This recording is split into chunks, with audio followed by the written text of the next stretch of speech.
지난 한 주간도 평강하셨습니까? 말복이 지나니까 조금 더위가 조금 가시는 것 같죠. 저는 지난 2주간에 해외에 있었습니다. 지난주는 몽골 가서 아주 시원하게 보였습니다. 여기에서 지난 주일 밤 12시 5분에 출발하니까 그쪽에 새벽 2시, 한 3시 정도쯤 도착했어요. 새벽 3시에서 공항을 빠져나오니까 12도라고 하고 서늘한 기운이 나와서 전부 다 가방을 꺼내서 패딩을 입었습니다. 그리고 홉수골이라 하는 곳에 다시 이제 그 인근에 있는 교회에서 조금 쪽잠을 자고, 교회 바닥에서 조금 쪽잠을 자고 다시 국내선을 바꿔타서 북쪽 비행기 타고 가서 거기서 또 차로 3시간 더 올라서 홉수골이라는 호수를 갔더니 그 강만한 호수도 보고 숲에서 계례에 자는데 밤에는 추워서 날로 장작불을 피웠는데 장작불이 꺼지니까 새벽에 밤에 얼마나 추운지 다시 밤에 또 일어나서 장작불을 피우고 했었습니다. 거기 홉수굴을 갔다가 이제 테럴지 근처에 있는 테럴지 사르 숙박하고 이 한국 선교사님 27년 전에 개척한 교회에 가서 그 교회와 그 교회에 속한 거루터기 평화센터를 간 데 가서 동네 아이들을 모아서 그 청소년 생태 환경 교육도 하고 나무 심기도 하고 또 그 교인들과 같이 비전 트립에도 참가했었습니다. 근데 저건 이제 출장 간 주 목적은 뭐 그 팀들하고 같이 가기는 했지만은 저는 주 목적은 우리 사업소 몽골 사업소가 있습니다. 몽골 사업소에 있는 교육센터 이양 문제와 몽골 정부에서 하고 있는 10억 그루 나무 재단과 이 몽골의 환경 위기를 극복하기 위해서 한국 측하고 협력 사업을 하기 위한 MOU 체결하는 일을 해서 MOU를 체결하고 왔습니다. 아마 내일 아침 신문에 관련된 기사가 보도될 것 같습니다. 그 전주에는 베트남 하노이와 타이 응우행이라는 곳에 갔다 왔습니다. 베트남에는 좀 특별한 청소년들과 함께 갔었습니다. 수용자 자녀들로 구성된 청소년 봉사단과 함께 가서 그 초등학교 가서 봉사활동하고 왔었습니다. 세움이라는 단체인데 이 단체가 이 수용자 자녀의 인권 옹호와 지원하기 위해서 2015년 전에 설립해서 지금 한 11년 정도 활동하고 있습니다.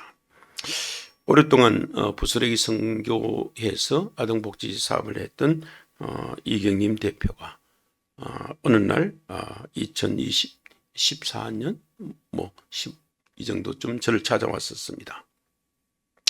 여러 가지 고민하고 기도하는 중에 수용자 자녀를 위한 복지 단체를 하나 만들고 싶다. 그래서 좀 같이 하든지 도와주든지 좀 해주면 좋겠다라고 했습니다. 그 얘기를 듣고 이 수용자 자녀를 위한 복지 사역하는 것이 맞는지 어떻게 해야 되는 건지 하는 고민을 자기는 했는데 함께 고민을 했으면 좋고 동참했으면 좋겠다라고 했습니다. 수용자 자녀를 돕는 일을 여러 사람들한테 얘기를 하는 과정에서 많은 사람들에게 비난도 받고 질문도 받아왔다고 합니다. 우리가 수용자 자녀라고 얘기한다면 부모가 범죄의 가해자입니다. 부모가 범죄를 저지르고 그 다음에 교도소에 수감된 그 남겨진 자녀를 말합니다. 왜 하필이면 범죄자의 자녀를 지원해야 되는가? 오히려 범죄자의 자녀보다는 범죄 피해자의 자녀를 지원하는 것이 더 맞지 않는가 하는 얘기들이 많았습니다. 분명히 맞는 말입니다. 우리나라는 이런 범죄 피해자를 지원하고 구제하는 단체들이 여럿이 있고 또 교회에서 여러 종교기관에서 국가에서도 많은 지원을 하면서 하고 있습니다. 또 범죄자에 대한 교정활동과 선교하는 단체들도 많습니다. 그러나 그 당시에는 범죄자, 특히 죄가 드러나 교도소에 수용된 수용자 자녀들을 지원하고 돌보는 사업을 하는 데는 아무 곳에도 없었습니다. 이 법의 사각지대이고 복지활동의 구명이었습니다. 통계상으로는 전체 아동의 약 0.5%, 대략 5만 명이 그 대상이 된다고 합니다. 부모가 교도소에 수감되면 자녀들은 양육 환경을 비롯해서 주 양육자가 이제 부모가 아닌 할머니, 할아버지, 외할아버지, 외할머니 또는 일가 친척 아니면 보육원 등으로 바꾸는 커다란 변화를 겪게 됩니다. 이뿐만 아니라 부모가 교도소에 갇혀 있다. 수감으로 인해서 갑작스럽게 이사를 가게 되고 경제적인 어려움이나 심리 정서적인 충격을 받습니다. 이 아이들 중에 같이 얘기해 보면 자기 보는 앞에 부모가 체포돼서 수갑을 채워주고 끌려가는 것을 보았다는 아이들은 상당히 그 심리적인 충격을 받습니다. 또 사회와 주변 친구로부터 낙인을 찍히고 부정적인 인식이 시달리고 인간관계가 단절됩니다. 학교를 옮길 수밖에 없고 다른 지역으로 갈 수밖에 없습니다. 부모의 수감은 자녀들에게 마치 드러나지 않는 또 다른 숨겨진 형벌과도 같습니다.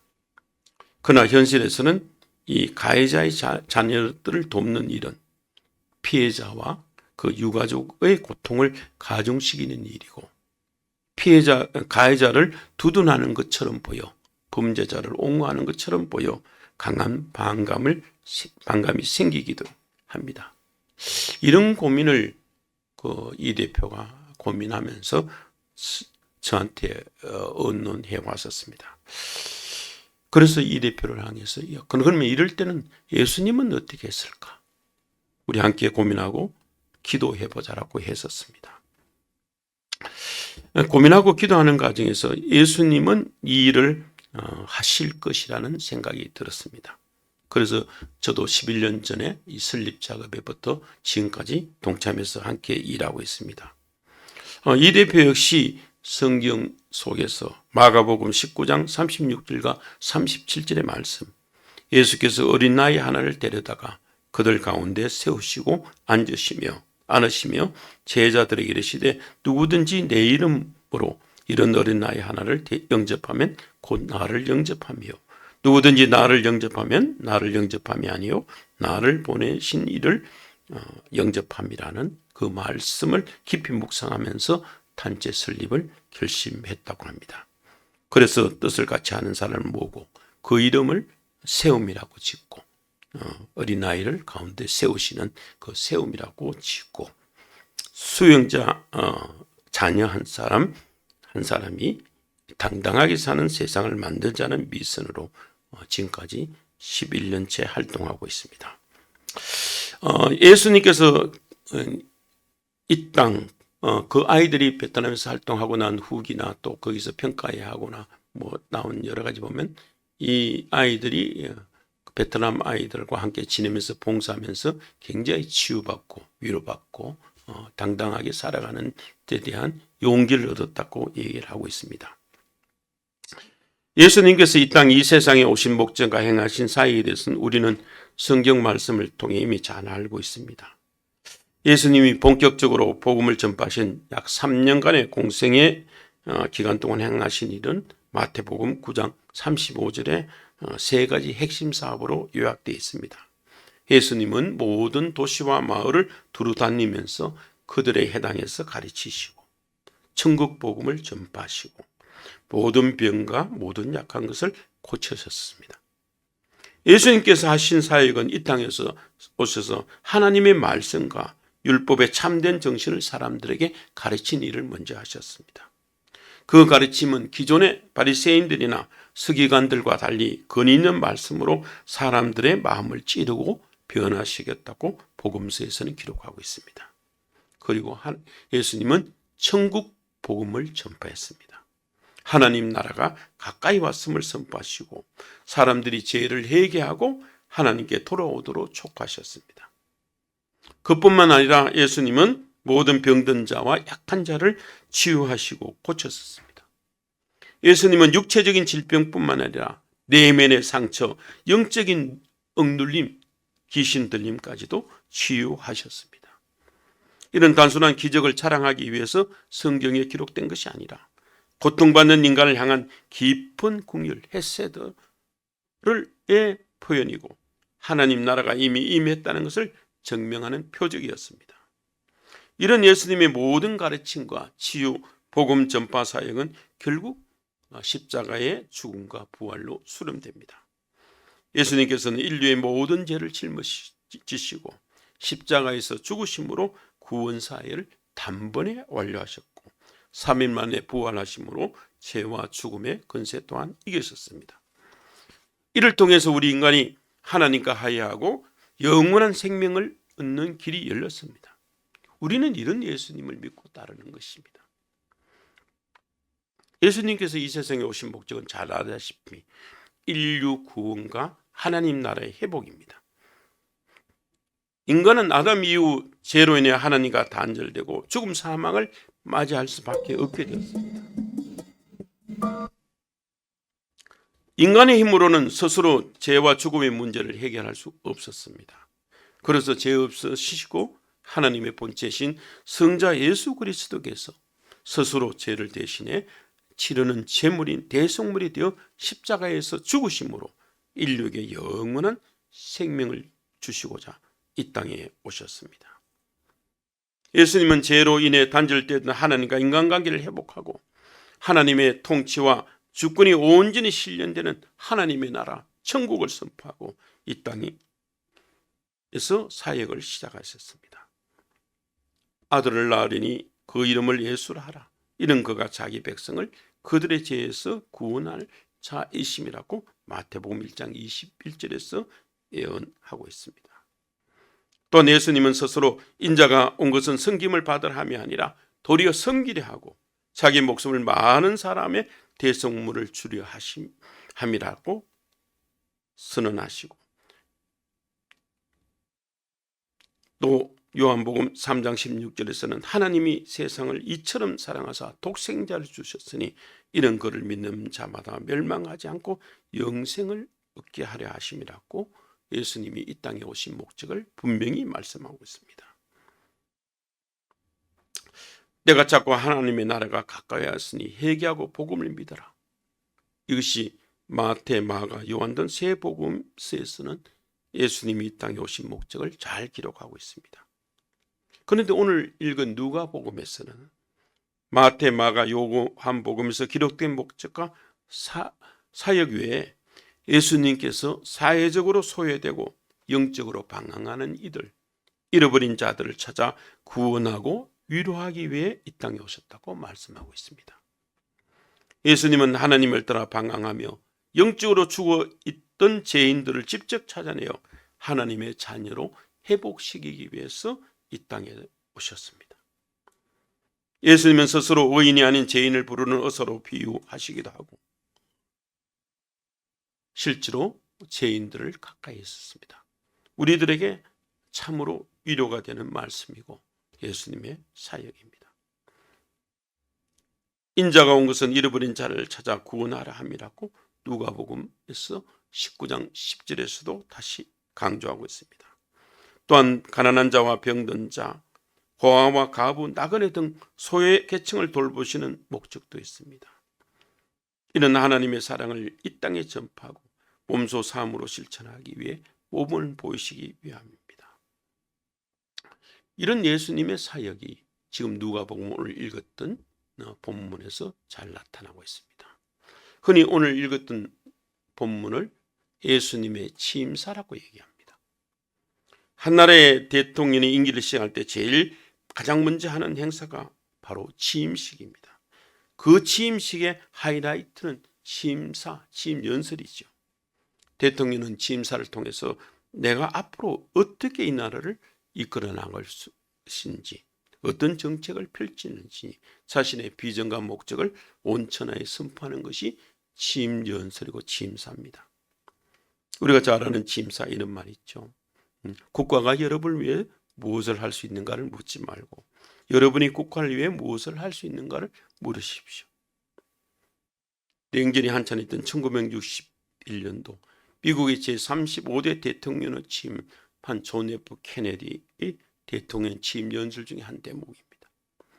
정부에 의존하기보다 시민들이 주도적으로 사회적 책임과 의무를 다해 앞으로 더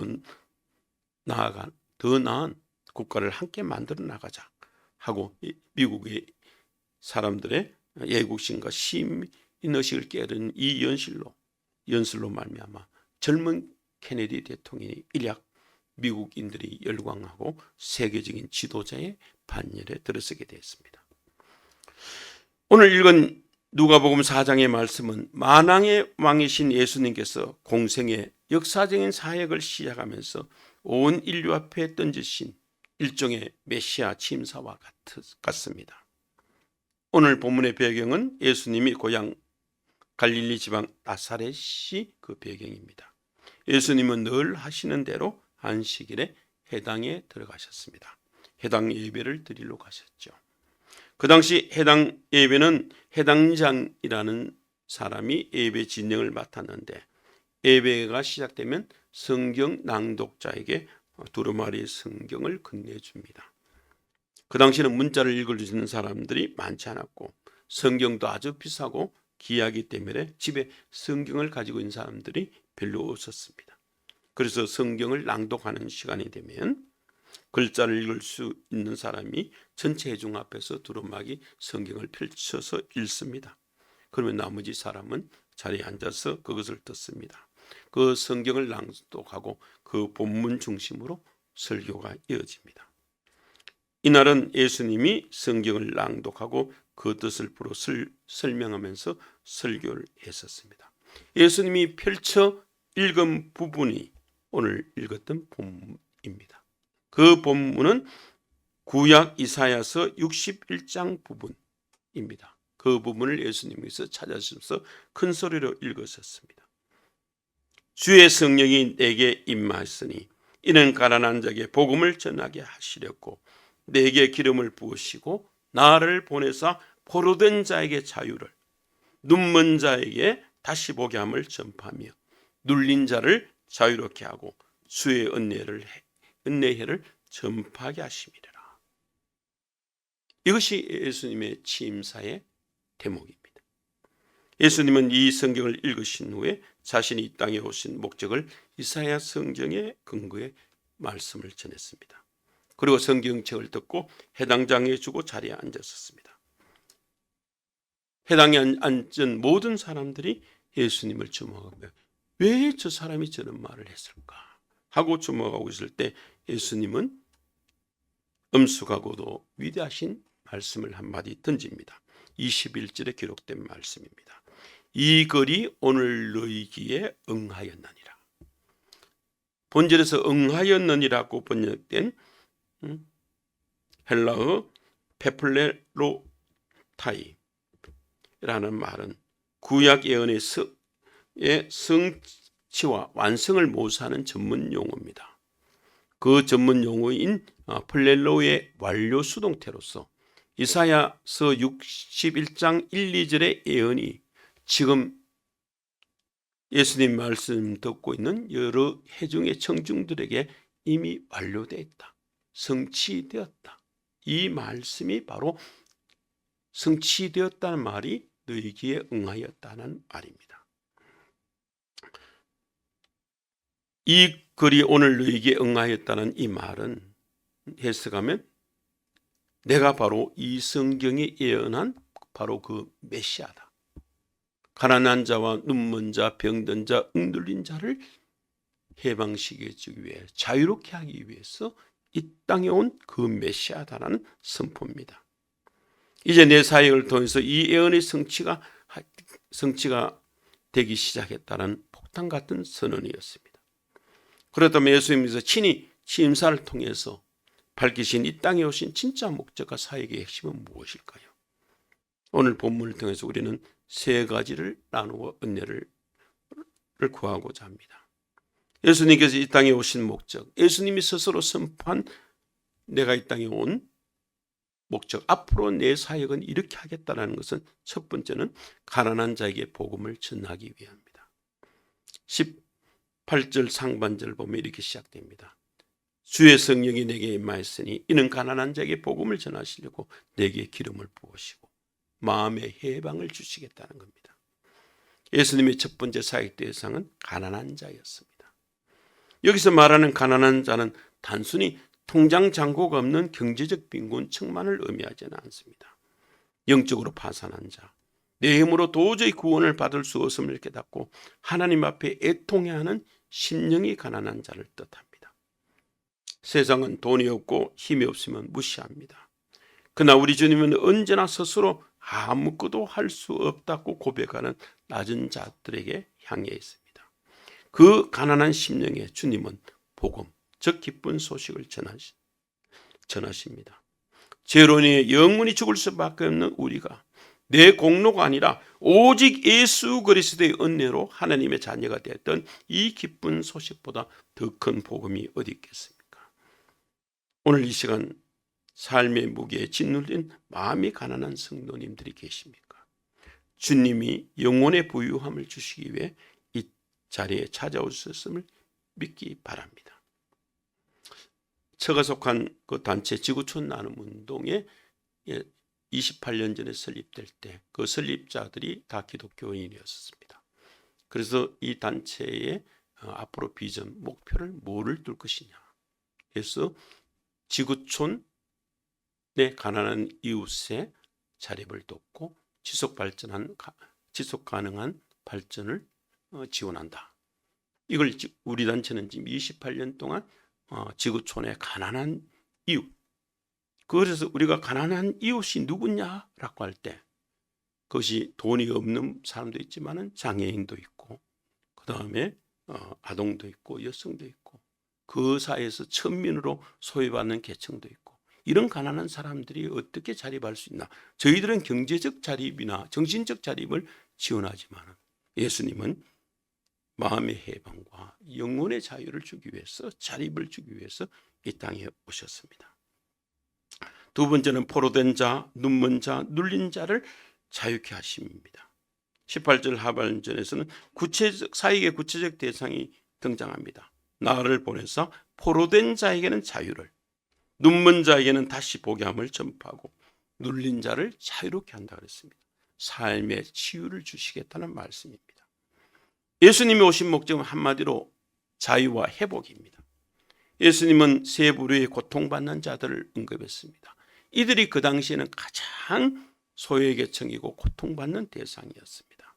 포로된 자, 바벨론에 붙잡혀 갔던 이스라엘처럼 무엇인가 매여 있는 자들입니다. 오늘날 현대는 무엇의 포로입니까? 돈의 포로, 스마트폰의 포로, 중독의 포로, 혹은 남들의 시선과 비교의식이라는 감옥에 갇힌 포로들입니다. 내 의지로 끊고 싶어도 끊지 못하는 영적, 정신적인 결박에 묶여 있습니다. 눈먼 자들은 육신의 눈이 어두울 뿐만 아니라 영적의 눈이 멀어 어디로 가야 할지 모르는 인생들을 뜻합니다. 눈앞에 이익만 보고 영원한 하나님을 보지 못하는 영적 시각장애인들입니다. 눌린 자, 죄책감에 눌리고 상처에 눌리고 질병과 두려움에 짓눌려 숨을 제대로 쉬지 못한 이들을 말합니다.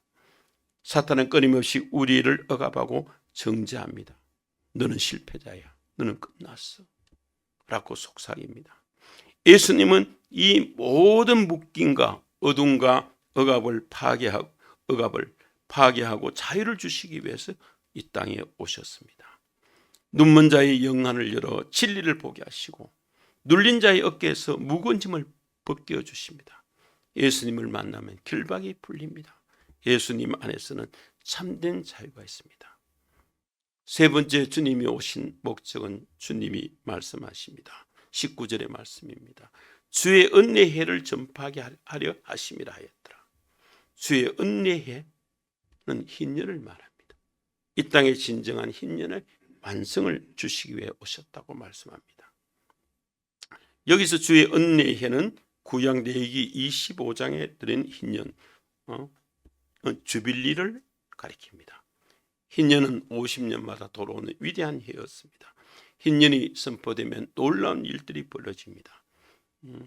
빚 때문에 종으로 팔렸던 모든 사람에게는 가족에게 돌아오는 신분의 해방이 되고 빚 때문에 팔렸던 조상의 땅도 원래 주인으로 아무 조건 없이 돌아오는 재산의 회복도 일어나고, 땅도 쉬고 인간도 쉬는 그야말로 조건 없는 은혜와 대반전의 해가 바로 흰년입니다. 그러나 이스라엘의 역사를 보면 인간의 탐욕 때문에 이 흰년이 제대로 지켜진 것은 거의 없습니다. 그냥 형식만 있는 제도였습니다. 그런데 지금 예수님이 나사렛 해당에서 하나님이 선포하신 그 흰년이, 너희 이스라엘 역사 가운데 조상들은 탐욕 때문에 한 번도 제대로 지켜보지 못한 그 흰년을, 내가 바로 그 흰년을, 진짜 흰년을 가지고 왔고 내가 완성시키겠다는 선언을 하신 겁니다. 예수님이 다스리는 하나님의 나라는 인생의 모든 빚이 탕감되는 나라입니다.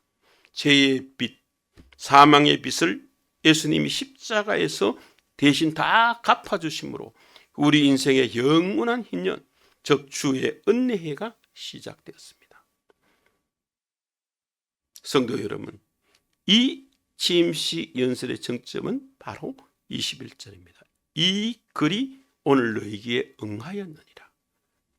응하였다는 이 글이, 이 말씀이 이제 너희들에게 성취되었다는 말입니다. 예수님의 침사 선포는 2000년 전 나사렛에 머무는 것이 아니라 오늘 우리 삶의 현장에, 예배 가운데서도 성취되는 말씀입니다. 주님의 이 선언은 2000년 전 나사렛 해당에서만 유효한 것이 아닙니다. 오늘 예수 그리스도를 구주로 모시고 예배하는 이 자리, 여러분의 삶 가운데서도 동일하게 성취될 줄 믿습니다. 우리는 매일 삶의 현장에서 영적인 전쟁을 치릅니다. 여전히 죄의 유혹에 포로되기도 하고, 미래가 보이지 않아 눈먼 자처럼 헤매기도 하고, 스트레스와 염려에 짓눌려 살아갑니다. 그럴 때마다 오늘 예수님의 침사를 기억하십시오. 예수님은 우리의 죄를 정죄하러 오신 분이 아닙니다. 우리를 묶고 있는 사탄의 결박을 끊어내고 우리 인생의 은혜의 해를 선물하러 오신 구원자이십니다. 이제 우리가 해야 할 일은 명확합니다. 첫 번째는 주님께서 내 가난함과 눈먼 건과 눌린 진실한 모습을 그대로 가져가야 합니다. 내 힘으로 살 수 없음을 인정할 때 주님의 은혜가 임할 줄 믿습니다. 둘째는 주님이 주신 이 자유를 누릴 뿐만 아니라 아직도 세상 속에서 포로되고 눌린 이웃들에게 이 은혜의 해를 배달하는 복음의 통로가 되는 것입니다. 아마 여러분들도 읽었을 것입니다. 2010년대 초반 미국의 카일 아이들먼 목사가 쓴 팬인가 제자인가라는 책이 우리나라 기독교인들에게 선풍적인 인기를 얻어 베스트셀러가 된 적이 있습니다. 이 책의 첫 장에서 인생에서 가장 중요한 질문으로 당신은 예수님의 제자입니까? 팬입니까? 라는 질문으로 시작됩니다. 팬은 예수님을 열광적으로 좋아하는 사람입니다. 예수님을 좋아하고 사랑하기 때문에 와서 예배도 드리고 봉사도 하고 예수님을 위해서라면 내 무엇이라도 할 수 있다라고 하는 사람들입니다. 팬은 단순한 열광을 진정한 헌신으로 착각하고 예수님에 대해서 깊이 알아가는 지식을 친밀감으로 오해하기도 합니다. 그러나 제자란 예수님을 따르면서 예수님과 같은 생각을 하고 예수님을 닮고자 노력하며 예수님의 말씀을 실천하는 사람입니다. 이 책의 마지막 장에는 결론적으로 제자인가 팬인가를 결정하는 것은 그 사람의 행동이 아니라 정체성의 문제라고 강조합니다. 정체성이 삶의 방향을 결정합니다. 나의 정체성은 무엇입니까? 여러분의 정체성은 무엇입니까? 예수님의 팬입니까? 예수님의 제자입니까? 이번 한 주간 주님의 취임사를 생각하면서 예수님의 생각을 삶으로 실천하며 예수님을 닮아가도록 노력하는 참된 제자로서의 정체성을 확립하시기 바랍니다. 그리고 무엇보다 우리를 자유케 하시는 예수님의 은혜를 깊이 묵상하면서 세상의 억압 속에서도 당당하게 자유인으로 살아가는 모든 성도님이 되시기를 주님의 이름으로 축원합니다.